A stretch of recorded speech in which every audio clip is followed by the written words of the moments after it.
Hello, my name's Julie Williams. I'm a registered migration agent with Migration Down Under, and I'm going to be talking to you about the Temporary Skilled 482 visa. This visa has replaced what was initially the 457 visa since 18th of March this year. And the 482 visa is a temporary visa, and dependent on your occupation, whether it's on the short-term list or whether it's on the medium to long-term list, you'll either gain a 2-year visa or a 4-year visa. The short-term list only allows a 2-year visa with a possibility of renewing for a further 2 years. Also, occupations currently on the short-term list for the 482 sadly don't lead to a pathway at the moment to permanent residency. So, who is eligible for the TSS or the 482 subclass? Anybody that has got a qualification and relevant work experience in an occupation, either on the short-term or medium to long-term list.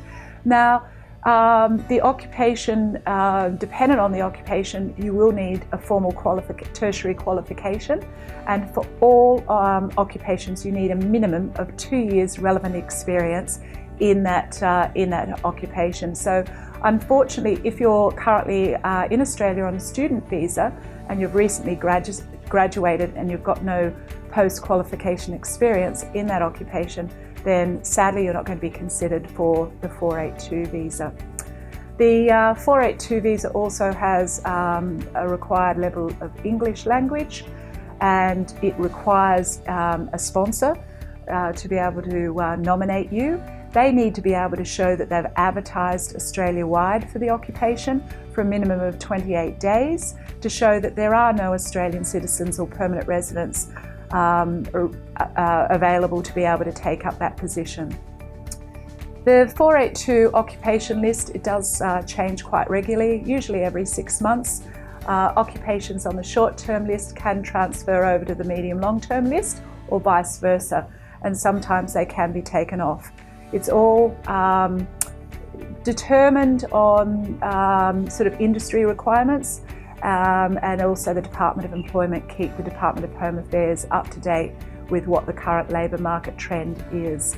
Now, if your occupation is on the medium long-term list, then you still have a pathway through to permanent residency. The fees vary depending if you're on the short-term or the medium list. Then they're a lot more expensive for those on the long-term list. The age limit for the TSS 482, there is no age restriction for this. However, if you're on the medium long-term list and considering permanent residency, then you do have to be 44 and under for permanent residency. But the 482, there's no age restriction at all. Processing time is quite good at the moment.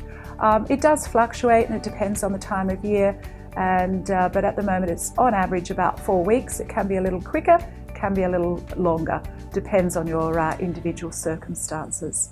But firstly and foremostly, you do need an employer to be able to sponsor you. They must have a genuine requirement for you to work in their organisation, and once again you've got to also meet the criteria, have a good level of English language, have a minimum of 2 years relevant work experience, and if necessary, the required tertiary qualifications.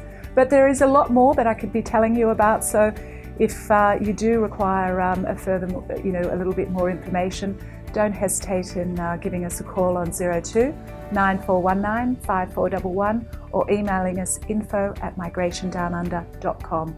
We've got a team of very highly qualified registered agents here at Migration Down Under that are very capable and willing to be able to assist you.